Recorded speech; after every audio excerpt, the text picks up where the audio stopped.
Hi friends, good morning. இன்றைக்கி ஒரு சூப்பரான ரெசிபி. வெறும் பச்சை அரிசி வச்சுட்டு ஒரு சூப்பரான தோசை செய்யலாம் வாங்க. எவ்வளோ சாஃப்டாக இருக்கும், அவ்வளோ சாஃப்டாக இருக்கும். நீங்கள் இதை தேங்காய் பால் கூட வச்சு சாப்பிட்டீங்க, அவ்வளோ சூப்பரான ரெசிபி இது. பிரேக்ஃபாஸ்ட்டும் சாப்பிட்லாம், டின்னருக்கும் சாப்பிட்லாம், அவ்வளோ சூப்பராக இருக்கும். வாங்க பார்க்கலாம். இப்போ ஒரு கப்பு பச்சை அரிசியை ஒரு 2 hours நல்லா தண்ணியில் ஊற வச்சுடுங்க.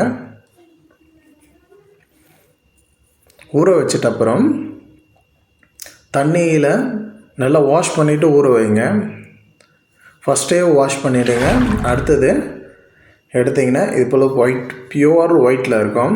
அடுத்தது மிக்சியில் போட்டு நல்லா பியூர் பேஸ்ட்டு எப்படி இருக்கணும்னா கையில் எடுத்து தடவுன்னா பியூர் ஒயிட்டாக இருக்கணும், பவுடர் போல் இருக்கணும். இருங்க நான் காட்டுறேன்.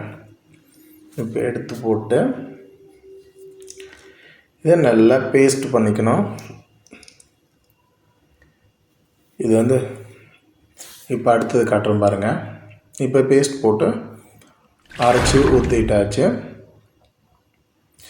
அரைக்கும் போது கொஞ்சம் தண்ணி ஊற்றி அரைங்க, அப்போ தான் நல்லா பேஸ்ட்டாக அரையும். இங்கே பாருங்கள், இவ்வளோ தண்ணியாக இருக்கணும். இதுவும் கொஞ்சம் திக்காக இருக்குது, இதை விட இன்னும் கொஞ்சம் கம்மியாகணும் தண்ணி வேணும். அடுத்தது 2 டேபிள் ஸ்பூன் ரவை, நார்மல் ரவை தான், வேறு எதுவுமே இல்லை. நார்மல் ரவை மிக்ஸ் பண்ணிக்கோங்க.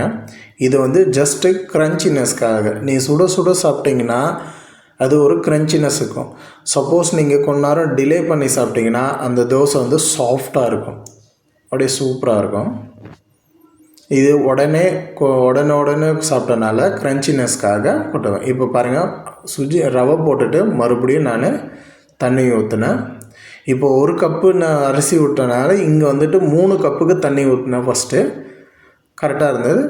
இப்போ பாருங்கள் தோசை எப்படி வந்திருக்குன்ட்டு. ஃபஸ்ட்டு தோசை க்ரன்ச்சியாக கொடுத்தேன். நல்லா செவுக்க விட்டு எடுத்திங்கன்னா நல்லா க்ரன்ச்சியாக இருக்கும். சுட சாப்பிட்டிங்கன்னா. சப்போஸ் கொஞ்சம் நேரம் நார்மலாக ஆனோடனே அகெயின் அதுவும் தோசை சாஃப்டாகவே ஆகிடும். இங்கே பாருங்கள், கொஞ்சம் கலர் விட்டு எடுத்திங்கன்னா இவ்வளோ க்ரன்ச்சினஸ் இருக்கும். பட் இருந்தாலும் கொஞ்சம் நேரத்தில் அந்த தோசை சாஃப்டாகிடும். அவ்வளோ சூப்பராக இருக்கும். நீங்கள் தேங்காய் பால் ஊற்றியும் இந்த தோசையும் செய்யலாம். சூப்பரான டேஸ்ட் வரும். ஓகே ஃப்ரெண்ட்ஸ், பாய், தேங்க்யூ.